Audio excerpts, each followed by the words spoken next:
Hey, this is Keith from Save the Rust.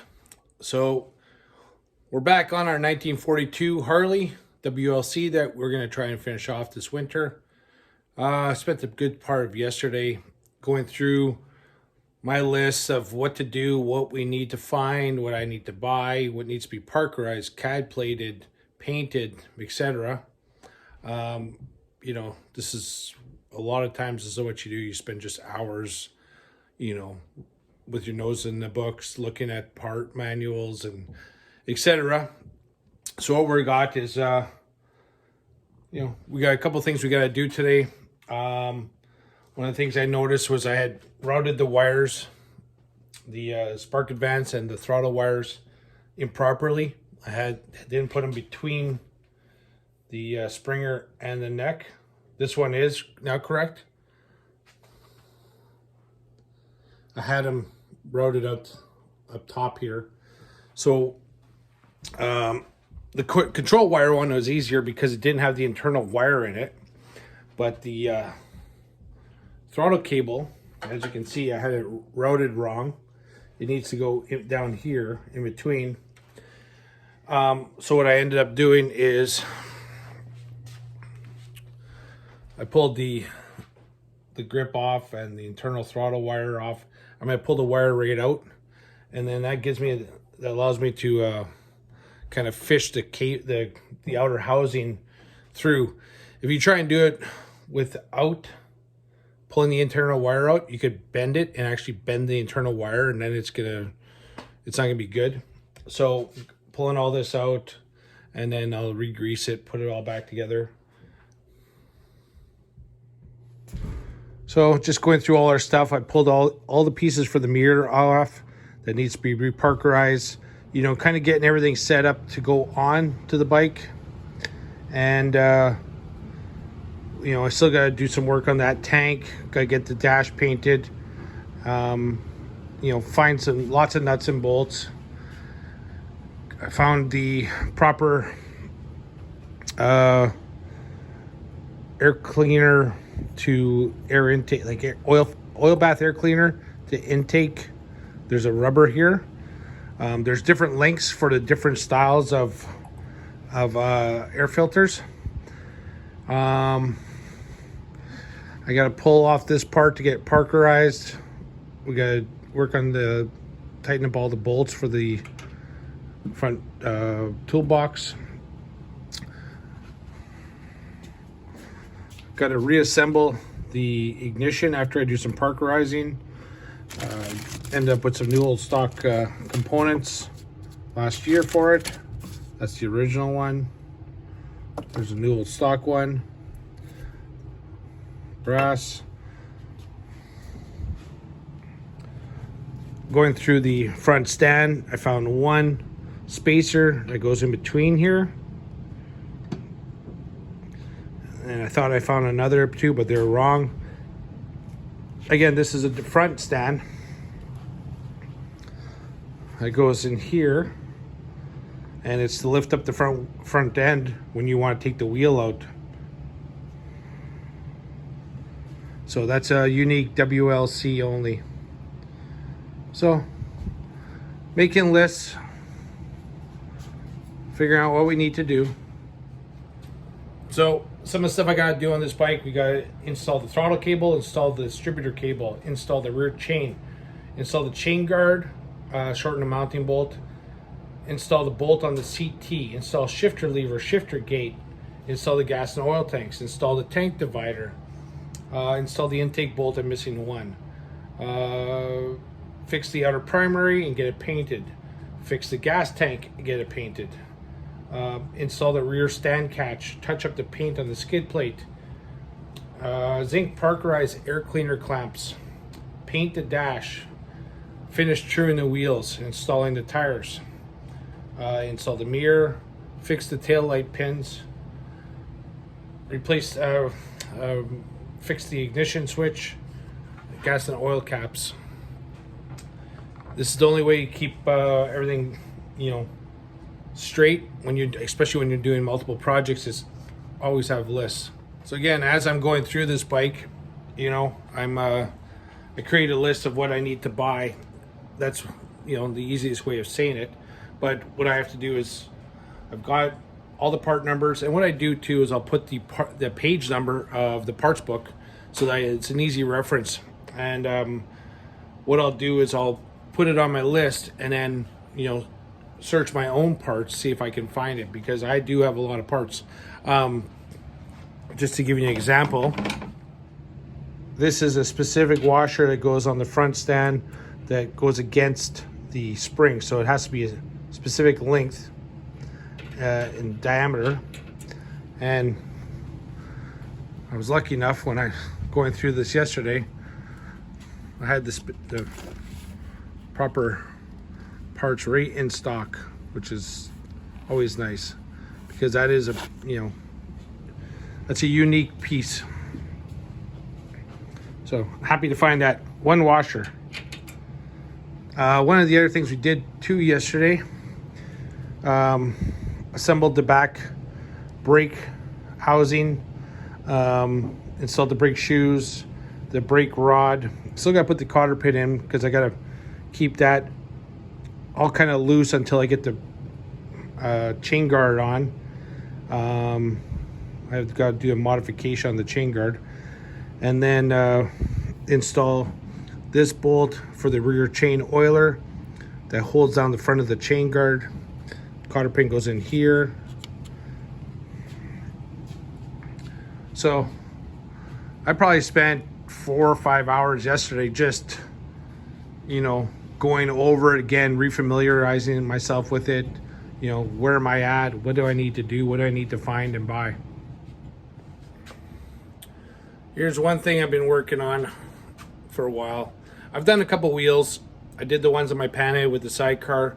I got them done. They were new rims, and I'm having a lot of trouble trying to get these, you know, trued. And hey, I'm learning off my off books and a video, right? But there's a drop on this one now.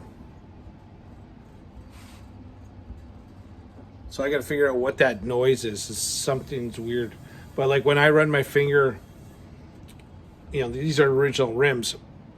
When I run my finger on the inside, it's chaos. It just goes up and down, up and down, up and down. I can't remember what the tolerances are. Something like 5 thou or 8 thou. When you're learning with like a new rim, way easier than with something that's, you know, watching the dial indicator just bouncing around. So you know, probably have a friend come down, and, you know, he's probably gonna just say, you know, you're good, don't worry about it, you know. But I like to be as perfect as I can with this stuff. And again, never took any courses, you know, other than, you know, a bit of welding, a bit of machining. Everything's self-taught over the years, and sometimes it's easy to figure out stuff, sometimes it's not. And truing wheels is a challenge, for me at least. So follow along today. We're going to continue getting some work done on this thing, and see what it looks like. Can't wait to finish this bike and ride it. It's going to be fun. So one of the things I wanted to do with my channel was always, you know, educate people. And there's going to be people who see this and understand exactly how it works. But, you know, to the people who watch this video and have never run an old bike or worked on an old bike, you know, if they've worked on a shovel head or something, I mean, this is going to be completely different. So I want to show you how an internal throttle setup works. So again, internal throttle meaning all the wiring goes through the handlebars, as opposed to, you know, that device with for your throttle with the cables coming out at the bottom going down to your carburetor. So this is internal throttle. So what it is a solid core wire, and then it's got this, you know, kind of ferrule that goes into the bar. And on this side, what you can see is there's 3 pieces here. There's this one piece that's flat on 2 sides, and that goes into here, and that's what rides along here. So as you're pulling on the throttle, it's going back and forth. Then you have this round piece that kind of rolls, and then there's a pin in it. So the pin goes into this, and then that piece goes into here, and then this round piece goes into that slot. And let's see if I can get the right light.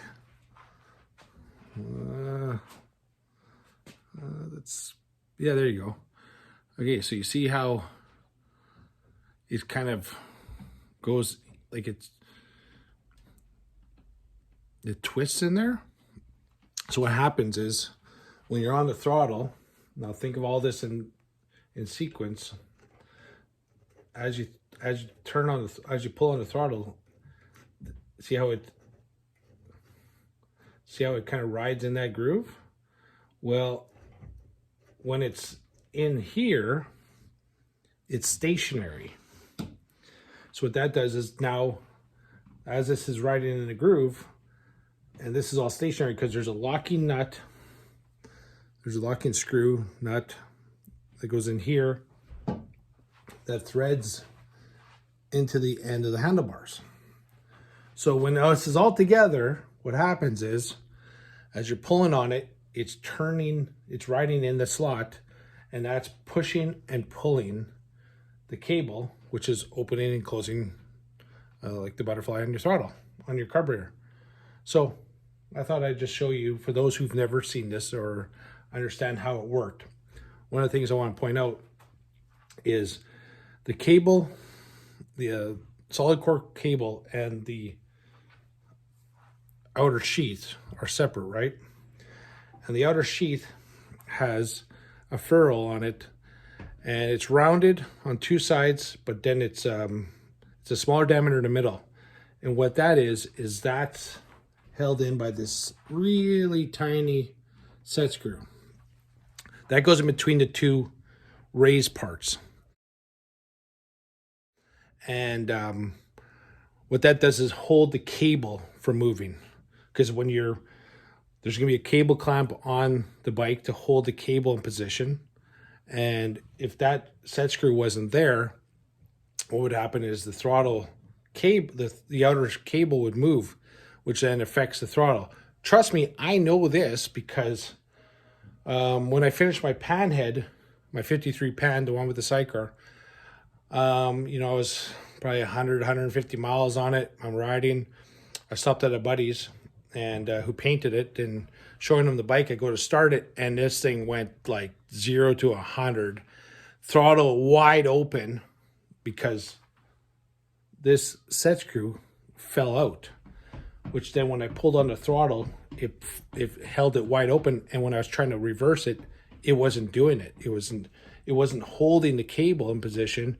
So the bike went was revving to the nines. It was just unbelievable. Didn't blow anything up, shut it down right away. But it was because of that stupid little set screw that I almost blew up my motor. So when you're riding these bikes, you don't want to put like a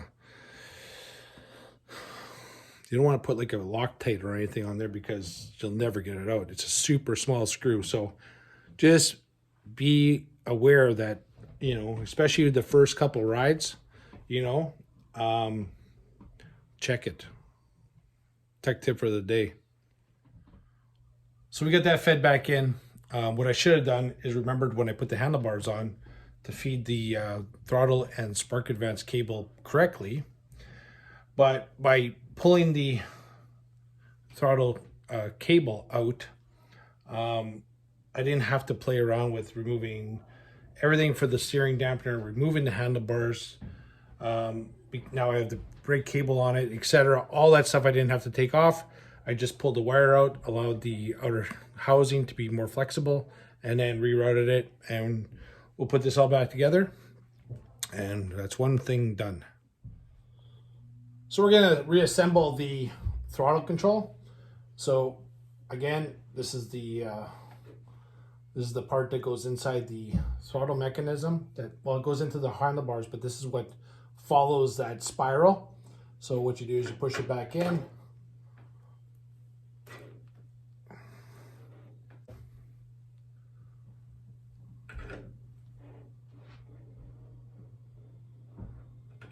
Make sure it's all greased.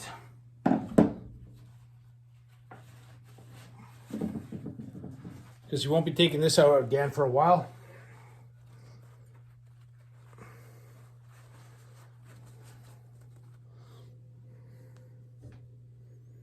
There's the pin. Got some grease on it.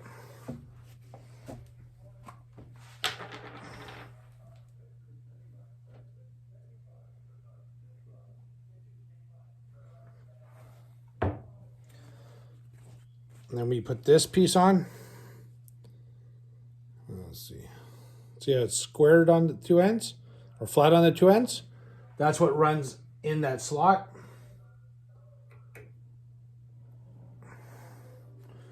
And then that's what follows the spiral.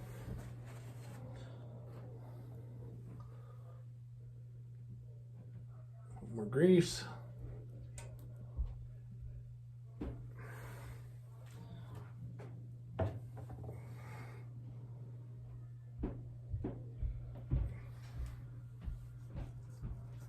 I always tend to put more grease than is actually needed, but I can always wipe it off later. At least nothing will get rusted.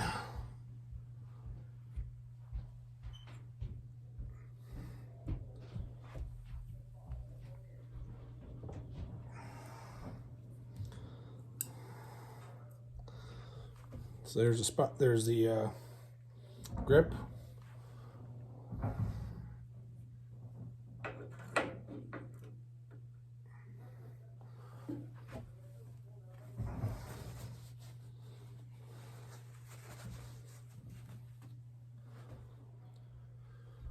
So as you see, as I push it, see it turning? Because it's following the spiral.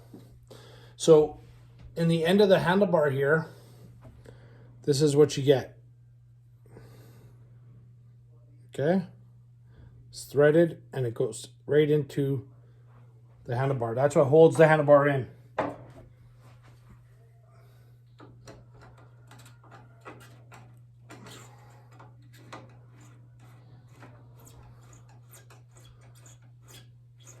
This is something you definitely don't want to cross thread.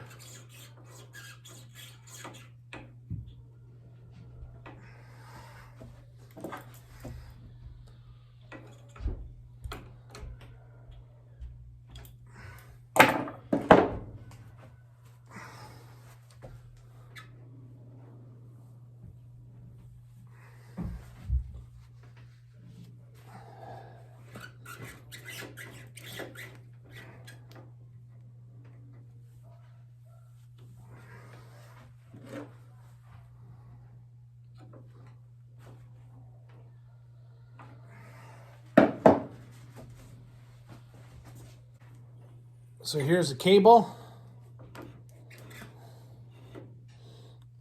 Try and get it so you can see.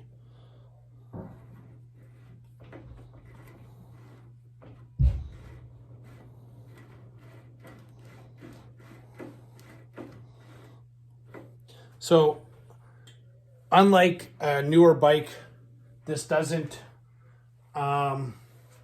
it doesn't snap back. It's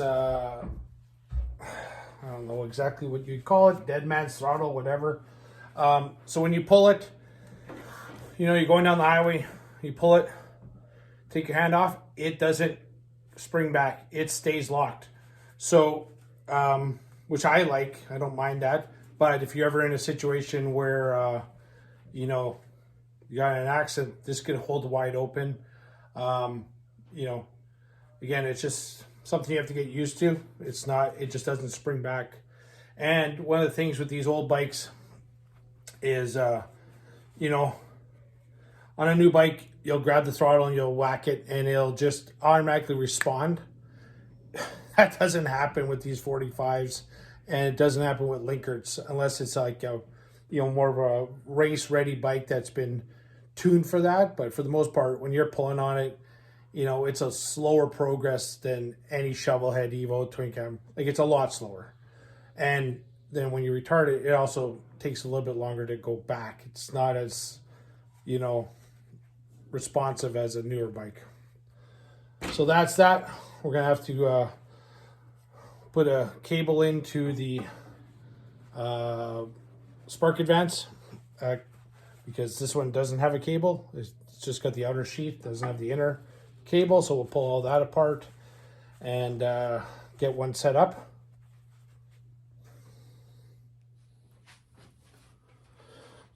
So we got to take off the bottom mount because I got to parkerize it.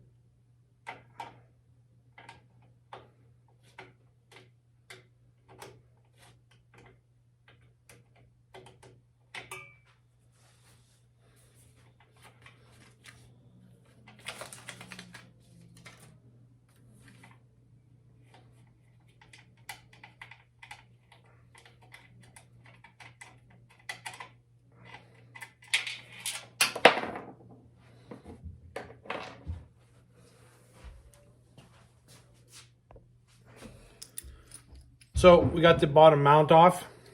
So you can see how it's rounded here. That goes onto the fender. This goes to the horn. And then what you have here is a strengthening plate that goes under the fender. And then this goes into here. And what that does is it distributes the weight so that it doesn't, the fender doesn't crack. On some of the other components on the fenders, what Harley's done is they put a double lip. They put an extra piece of steel in when they mount the scabbard, when they mount the ammo box, etc., like that, so that it doesn't crack the fender. So really smart on Harley's end, you know, to make things last longer. And then this is to mount the horn to that mount. It's a lock tab. This is actually 1948 and later. But 42 is just it's like a wave washer more. So I like these better, so that it holds it better.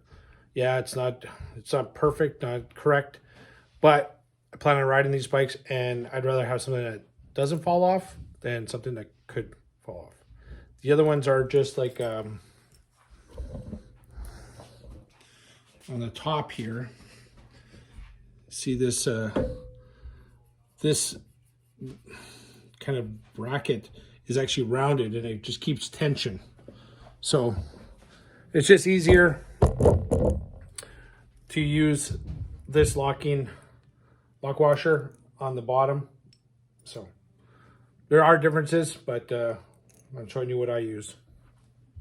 So what we'll do with this is we'll get this all cleaned up and then parkerize it with a bunch of other stuff that we got that need to parkerize, which I do in-house, and I will do a video on it in the next little bit of home parkerizing, and I'll explain everything how I do it. And then I did buy a kit to do like a zinc plating, so I want to try that. So you'll watch me succeed or fail on with that, but it shouldn't be too hard. I did some nickel a couple weeks ago with a friend and his kit, so I went and bought a kit for myself so I can play around, because it's all about learning and having fun, trying different things. So one of the things I wanted to show you was the front stand. So because I have it up on these stands, I can't fully assemble it, and I'm still missing a couple of components. But this is the front stand. This is a WLC, Canadian military wanted it. So what happens is I put that washer here, I put that spring here, goes on there. This spacer, which I only have one of, so I have to make a second, goes inside. And then there's a castle nut with a cotter pin, which I need the two castle nuts also. So what that does is you can pull this forward and it will hold against the fender bracket, and then keep the wheel up high enough that you can pull the axle out, and then remove the brake drum, and then pull the front wheel out and service it if you had a flat tire or something. And then how it works in the back is it comes up, and there's a 5/16 bolt here that goes through that hole, and that's what holds it in when not in use. So kind of a you know, it's an interesting part of what makes the difference between a WLC and a WLA. So I thought I'd show you how that all worked, and because not a lot of WLCs have these front stands. You know, they're kind of hard to find. So I hope you enjoyed getting a little bit caught back up with this bike. I know we bounce around a lot, but this is what we do here. So now we got our list all in order again. Got refamiliarized with the bike, and we're gonna continue getting more parts, installing them, and I hope in the next week or so to get the wheels done so that you know, we can get this thing on its own two wheels and really show some progress. So hoping to have this as my one of my daily drivers next summer, and it's gonna be a good looking bike. So thanks again. This is Keith from Save the Rust. Have a great day.